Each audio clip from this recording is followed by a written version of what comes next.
All right. What's up, everybody? Welcome to the second installment of the College Loop podcast. This is Christmas Eve. This will be released on Christmas, but it seems only 1/3 of us is chilling in the Christmas season.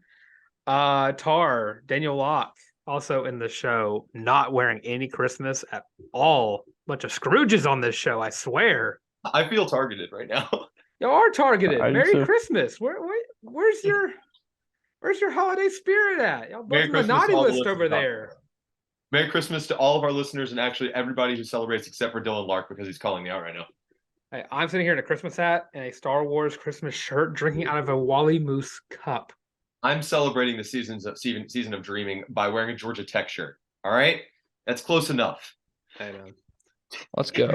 Daniel's wearing a Saints t-shirt. As Chris Kringle once said, we got to put one foot in front of the other and just going to get right into it. After signing day, Auburn decided they wanted to sign one player each day since then, except for today, honestly.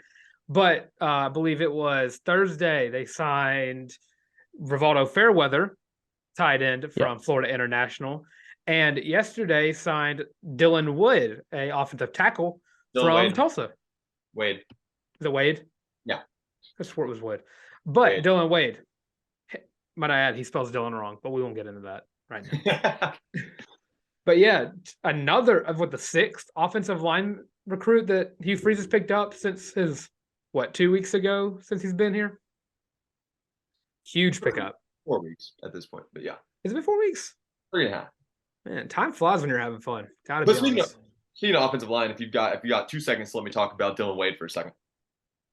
This is huge for a lot of reasons. First off, instant starter, day one starter, going to be huge in the trenches up front. Second off, everybody in the country liked this kid's film, and there's a lot of upside to him. He had offers pretty much everywhere, and the fact that Freeze was able to pull him away in really such a short turnaround is impressive. Now, granted, let's look at who Dylan Wade's head coach was and who Auburn's new offensive coordinator is, and there's probably some connection there.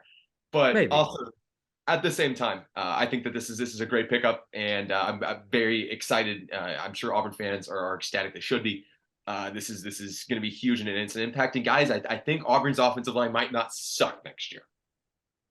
We're looking at, as I texted Tarr, we're going to have an all SEC offensive line. It's going to be crazy. You're going to see the all SEC first team. It's going to be left tackle, Auburn. Left guard, Auburn. Center, Connor Liu, Auburn. Right guard, Auburn. Right tackle, Dylan Wade, Auburn. Fill in the blanks with the rest of them. But the O-line, much improved from last year. And I'm knocking on wood, just praying that it's better, but it's got to be. Another pickup I'm going to talk about a little bit is Rivaldo Fairweather. We weren't able to talk about him on signing day because he did not sign on signing day. He signed the day after. But if you love Landon King, you're going to love Rivaldo Fairweather. I was about to say the same thing. I watched some tape on Rivaldo Fairweather. If you love Landon King, this guy is just another Landon King. And this offense is going to be fun to watch. I don't know about another Landon King because I think there's only one Lando. All right, there's only one Lando. There's only one Lando. But at the same time, I mean, Rivaldo Fairweather, first off, should be in that conversation. I'll let you jump in here in a second, Daniel, not to cut you off, but should be in the conversation for best name in this class. Rivaldo Fairweather is electric, 6'5", 210. He's got 2 years of eligibility left, maybe 3. I'd have to look because he was a freshman in 2020, so he may have a COVID year. I'm not entirely sure how that works, and what that boils down to. Film's really good. Frame makes a ton of sense. Going to be able to do all 3 phases of being a tight end. So I think this is a big addition. But there's still, I mean, that tight end room's kind of crowded now. Iron sharpens iron. Daniel said it earlier in the week. You've got Luke Deal, Tyler Fromm, and I guess kind of Lando, but because he's technically listed as a wide receiver. There's just a lot of fun weapons for whoever's going to play quarterback for Auburn, which presumptively Robbie Ashford. But that's something that Auburn fans should look forward to. Very true. Daniel, any thoughts on Rivaldo Fairweather or Dylan Wade? Yes. First of all, I'm sorry if you heard the chime clock go off in the background. I forgot that was there, but you can see it right in my No, but I wish I did. Let's see. Yeah. So Fairweather going to add to a very good tight end room. Hugh Freeze has used tight ends in the past. As we all know, he developed Evan Ingram at Ole Miss and developed him from and Dawson Knox.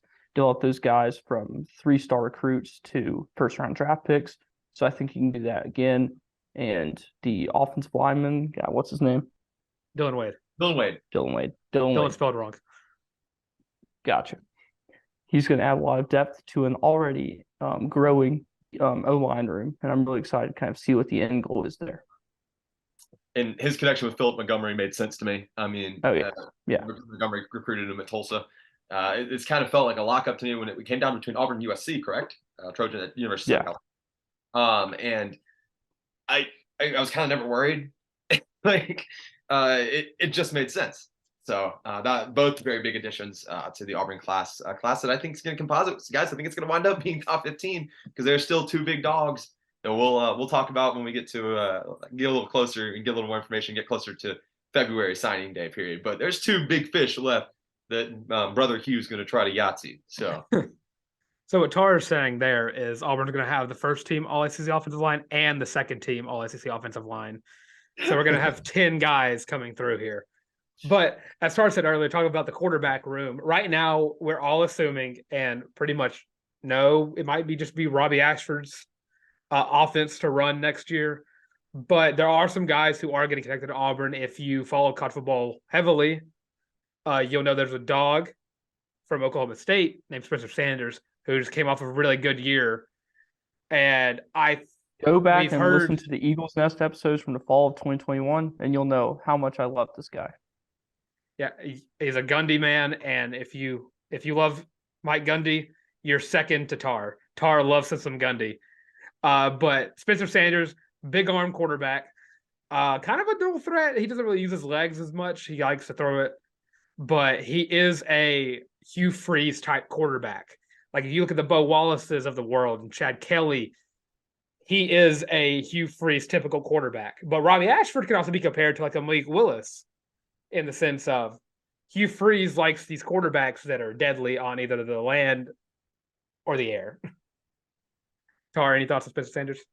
I'm going to let Daniel field this one first because I am openly a Gundy truther. And I'm going to be blinded by the light, I'm sure. So I'm going to let Daniel kind of dissect this, and then I'll break down his 2022 real quick and talk about his potential fit at Auburn. Okay, so obviously last year he leads an Oklahoma State offense that he kind of led them out of the dust a little bit. No one, I don't think, really expected them to do quite as good as they ended up doing in the Big 12 in 2021. And then, like Dylan said, just a great fit. Like he can use his legs. Contrary to popular belief, he can. And then he can also throw really, really well. So either way, he will fit the Hugh Freeze system. And I'm excited to see, or it's not done yet, so I'm not going to talk that way, but I would really, really be excited to see what Philip Montgomery and Hugh Freeze could come up with to kind of develop Spencer Sanders a little further and just kind of see what he could do. To your point here, Daniel, Spencer Sanders had a phenomenal 2021. Oklahoma State really was not supposed to be anything that they were. They were quite literally mere inches from winning the Big 12 championship, that is, rather. And believe it or not, this year, despite completing 212 of his 368 passes, 47.6% completion, passing for over 2,600 yards, 17 touchdowns, 9 interceptions, it was statistically his worst year in college. Which is it's hard to wrap your brain around because Auburn's not seen that kind of consistency since you fill in the blank. But probably Jesse Campbell. Really Bo Nix, but that's a different conversation for a different time. Top 5 quarterback all time. So as a true freshman, Spencer Sanders had 16 touchdowns, 11 interceptions, 145 passer rating, matched that. And as a sophomore year, 14 touchdowns, 8 interceptions, 143 passer rating. And he's kind of trickled down since then. But if you look at the receiving core around him, so has it. So the kid's a gunslinger. If he needs to use his legs, he can. He definitely feels like a Freeze kind of guy. My big question, my big reservation is he willing to go somewhere and compete for a job?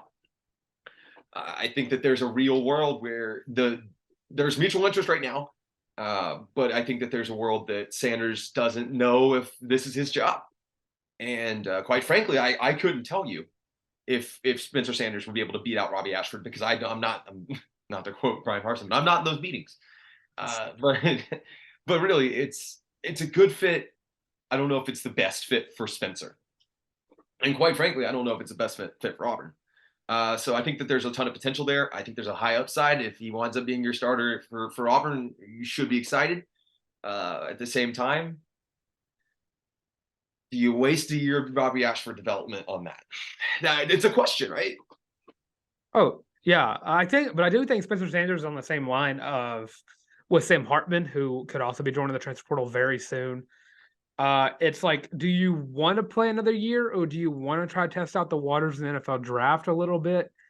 You I know definitely that. make phone calls, right? Like you definitely at least make some phone calls. Oh, without a doubt. Like I think Sam Hartman is his even the Wake Forest coach. I cannot remember his name off the top of my head, but even he was like, yeah, if Sam doesn't go to the NFL, he's going to make some serious money at a bigger school. Like he understands how good Sam Hartman is, but he's like, well, he could also go to the draft. And I think Spencer Sanders is the same way. I think he is one of those quarterbacks that you can see go as a day two based on just how good he is. And this quarterback class isn't all that good. I mean, we're out here thinking that Will Levis is going to be a top 5 pick. Like this quarterback class is not all that good after C.J. Stroud and Bryce Young. So these guys can go anywhere. But I do think that, like what you said, to your point, Spencer Sanders, is he willing to come to a school where he feels like a culture fit, but is he going to be able to get that starting job right off the bat, especially with how good Robbie Ashford is and how much high praise Hugh Freeze has gotten or has given to Robbie over the past 4 weeks now. I'll go ahead and put this, and this is my last 2 cents worth. I'm going to let you guys kind of break down the rest of the quarterbacks. I know that you want to talk about at least one more, Dylan. I would not, if you're an Auburn fan that wants Spencer Sanders, I would not get my hopes up. I will probably have a crystal ball for him sometime mid next week, but it won't be Auburn. Oh, I will ask, where do you think Spencer Sanders would go? Might want to listen to the College Loop on Tuesday, and we'll talk about it. Fair enough. I'm trying to pull up some of the other transfer portal quarterbacks who are not committed. I know Sam Hartman is a big one.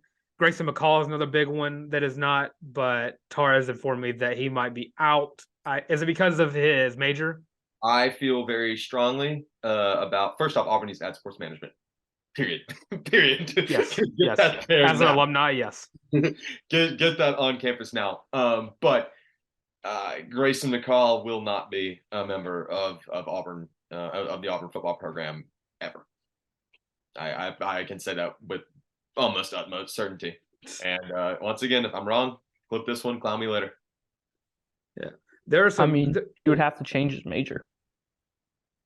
You would have to change his major. And to my understanding, there is more than a semester's worth of credits that he would be behind to qualify as a graduate senior or a graduate transfer. And it's a bunch of credits.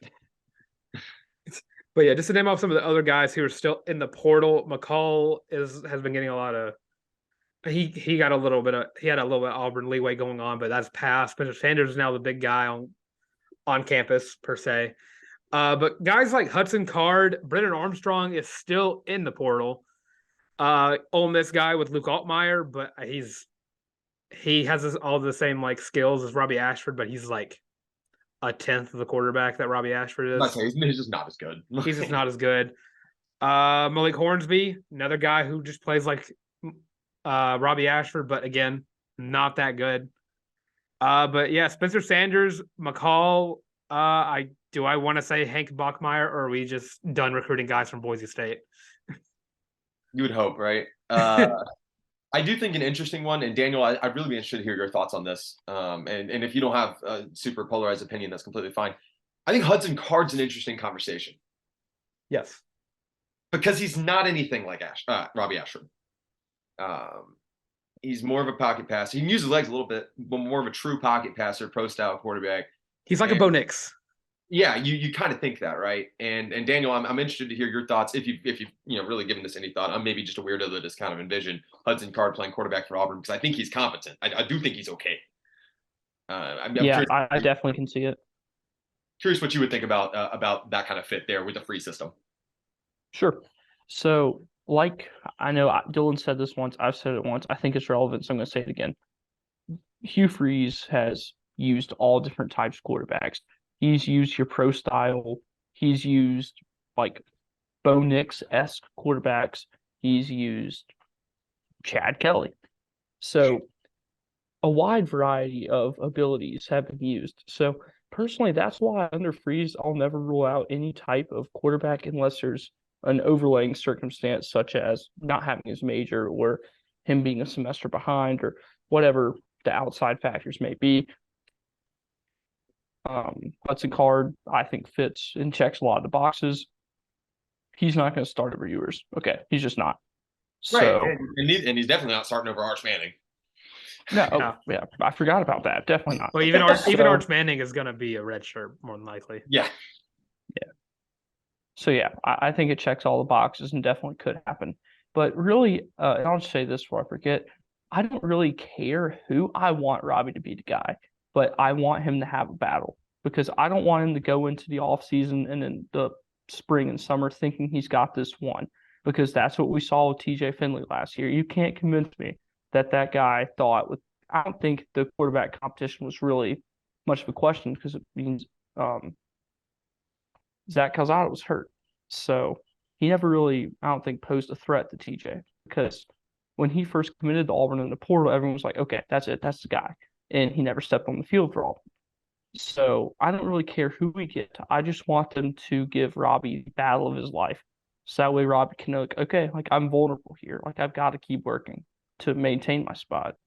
And you bring up a great point. And then there's also just the simple logistics of Auburn wants to have a room deep enough that if Robbie Ashford gets hurt, they are not in bad shape. And let's call a spade right now, guys. Jury's out on Jarner. No one has said this yet. And you know what? Maybe I'm the first one to say, maybe I'm not.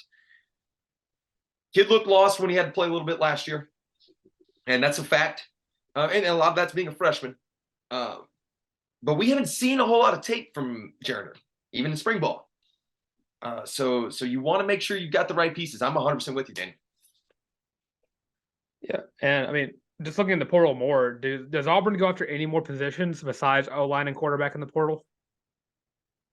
Do you go for a running back? You go for a wide receiver. Receivers, of course. I guess that was more of a but do you go for a running back? Are we ready for Jarquez Hunter to be that guy? Yes. And because I mean, like I love Jarquez, I love Damari, and believe me, I'm going to love Jeremiah Cobb whenever he signs. But looking at the portal, Marshawn Lloyd from South Carolina is still in the portal. I love Marshawn Lloyd. Don't dislike him at all. Talented back. Very talented. You've got your pieces. I would prefer to see that. Yeah, I would prefer to see that scholarship go to receiver or literally anything else. Yeah. Word. In fact, running back would be my last position of all 22. Pretty much always. Fair. But as just long like as you have it. All right. Well, to push it over to another sport that's going on right now. Pause 1 second, just really quick. I promise really quick. Speaking on the wide receiver room, I think Daniel and I are kind of referring to the same person we would have really thought Auburn was in on rah-rah. I was going to avoid. Everyone thought Auburn was in the mix for rah-rah. That was the wide receiver. I don't know about you, Daniel. That's who I had in my mind that scholarship going to. Rah-rah Thomas out of Mississippi State. But do not rule out Auburn getting another transfer wideout or 2 transfer quarterbacks. That's where I'm leaving that out. I was going to avoid talking about Rah-Rah Thomas and Dominic Lovett, the 2 top wide receivers from Missouri and Mississippi State, who both committed to Georgia in the same day. Broke my heart because Georgia got better. They have dudes I think I can kiss They have 2 I think I top can kiss my receivers. dreams of seeing Auburn beat Georgia as a student goodbye. Like that's not going to happen. You're probably right. Well, to get it going to basketball, on Wednesday, Auburn played Washington. As me and Tarr said before we started recording, the most complete game we've watched Auburn play this season thus far, beating Washington 84-61. We both had Janai Broome and Jalen Williams put him an 18.8 rebound performance against Washington in Washington. So and we also shot 47% from the 3-point line. Like great game all around from the Tigers. All right. So SEC play starts on the 28th against Florida in Neville Arena at 6 p.m. How worried should Auburn be against Florida, Tarr? less worried than they were before the Washington game. And Daniel, I know you're ready to jump in, and I'm going to let you jump in just 1 second. Let me tell you 2 words that should be giving you all the encouragement in the world. Jalen Williams, the most consistent player Auburn has had this year. I mean, he's been a microwave, and I think we kind of knew this was possible coming in. He shot the lights out against Washington. It looks like offensively it's kind of coming into form. Auburn played his first full game against a good-ish Power 5 team in Washington. I think they were highly fraudulent, but not to say that Auburn wasn't. But they played USC close on the road. They actually won a true hostile environment road game, which I have not seen happen in a very long time. Jalen Williams looks brilliant. Janai Broom, I know you guys are going to cover that base, but he looks like he's out of his head again, because there was like a 3-game stretch where it's like, what is Janai Broom doing? Oh, yeah. Dylan Cardwell looked competent again in the second half after just like not being there in the USC game. So that was new for me. Wendell looks healthier-ish. Hopefully the time away is going to give him the opportunity to get 100%. I'm going to throw it at Daniel by leaving it with this thought. So Daniel, have fun with this one. You don't have to touch it, but I'll be the one to say it. Number 0 and number 10, neither one of them need to see very much play time in the near future, specifically Chance Westry. KD looks horrific. Yeah, I agree. And, everyone who's followed my content knows I love KD and will be loyal to him forever. I've interviewed him. But, yeah, give Leroy Berman his minutes for all I care. Because right now, Berman has shown that he can be productive on the floor. And I love KD. Like I said, I just haven't seen that. And 10, Chance, you got to get it going. There's also an element of sorry, Dylan, I didn't mean to cut you off. Oh, no, you're fine. I was going to ask a question after. This is kind of my piece to look for going forward in the SEC play for Bruce Pearl's squad. First off, I'll call a spade, and this is going to piss some people off, but I really don't care, guys. Bruce Pearl, a brilliant recruiter. I'll never doubt that. I'll follow him to the ends of the earth. He's the right guy for Auburn. I think everyone knows that. Not a brilliant X's and O's coach. He's really not. Lack of use of timeouts to kill momentum. Sometimes you got to call one of those heat check timeouts. Sometimes you got to do it. He did it for the first time against Washington, which was like, holy Jesus, this can be done. The rotations looked better against Washington. I respect the commitment to letting Chance get his minutes and Johan get his minutes. Chance Westry should not see the floor again until 2023. And at some point, Wendell, Jalen, depending on the night, I mean, obviously Janai, but depending on the night, Alan Flanagan, those guys have just got to realize this is what we got. And this is what we're going to work with. Zeb Jasper's useless from the floor right now. That's just how it is. And Chris Moore is Chris Moore. I don't really know what else to say about that. But going down the stretch, those 4 guys really just have to say, this is what we have. This is how we're going to score, especially in SEC play. We're going to do a full preview of this game and the women's game on Tuesday, since both those games will happen like on the day after or the day when we post it. But I think the big key to this game is the fact that it is in Neville Arena. Yeah, that's always going to be a factor. But Auburn just needs to look out for Colin Castleton is going to be the big guy. He's like 35, right? Dude, he's been in Florida for like 10, 15 years. Like he's the Florida basketball equivalent of Hunter Renfrow. I think he started there when Tim Tebow won the Heisman. Like that man has seen Billy Donovan and the Mike White days. The fact that he outlived Mike White is mind-boggling. Look, to your point, he's a force. And it's probably because he's old enough to be some of these guys' dad. But yeah, old age does wonders. This man is LeBron James's age playing at a college level. It is mind-baffling that he is just so good and he's so old. He's gonna need a Last Dance video or documentary for him whenever he decides to leave Florida.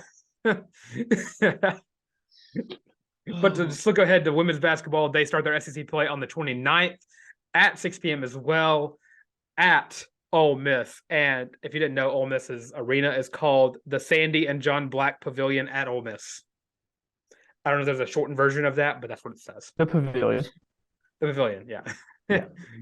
But women's basketball has been on one recently.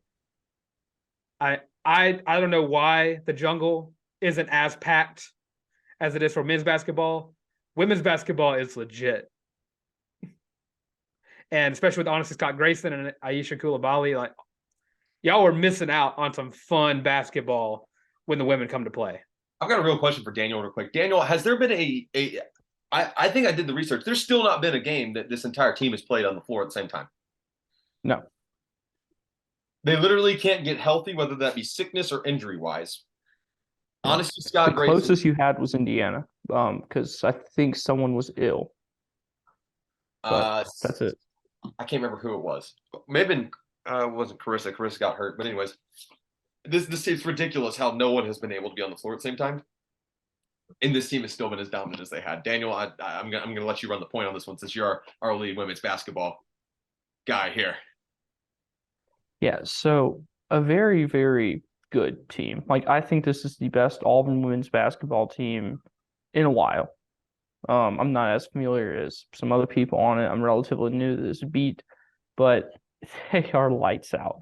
They can shoot. They can get the ball inside. By the end of the year, they're going to be dunking. Mark my words. I think that's just I can see them getting close. So I think this whole program, a lot like the Auburn volleyball program, is a few years ahead of schedule on where they are in their rebuild, because the volleyball team just went out to the first NCAA tournament in 12 years and got out of the first round for the first time in even longer, won sets in the second round for the first time ever. So I think that this, like, obviously the bar is much higher for Auburn women's basketball. This is a program with 3 women's Final Four appearances, but I think that this Auburn women's team will get to the women's tournament this year. I'm not sure about the tournament berth yet. I know that was a question Dylan was actually going to ask us, I think probably next, which we can go ahead and address that. The tournament's going to be tough. Let's call a spade a spade. The SEC is just the best at pretty much everything. That's just kind of the lay of the land now. It's a good problem to have. If this team goes 500 in SEC play, they're probably a tournament team. I'm not kidding. And if they go 500 in SEC play, this year was a tremendous success for Johnny Harris. Honestly, Scott Grayson's going to be all SEC, all conference for sure, first team, if not an All-American. Aisha Coulibaly's got to get healthy. For God's sake, she can't figure out how to do that. It's not her own fault. She just keeps getting hurt. Romy Levy's return has been miraculous. Sydney Shaw has been a standout freshman. She's probably going to wind up being ASG but better, or HSG but better, excuse me. Caitlin Duhan's been a standout. Carissa Richardson. This roster's deep, and there's a possibility for a berth. I definitely think they make it to the second or third round of the SEC tournament, and I'll be curious to see where they can go from there. Yeah. Is there anything else we want to talk about on this episode? I'm trying to recall everything that we wanted to talk about. I know women's basketball. We're gonna have a preview for that and men's basketball on Tuesday's episode. But I believe that is all we have to talk about on this episode. And so we'll just leave y'all there. I'm Dylan Larck at your boy the Tank on Twitter. Harrison Tarr at by Harrison Tarr from the Auburn Daily. He's muted. He doesn't know. Daniel Locke at Daniel J. Locke. And from College Loop to you, Merry Christmas. And Happy New Year.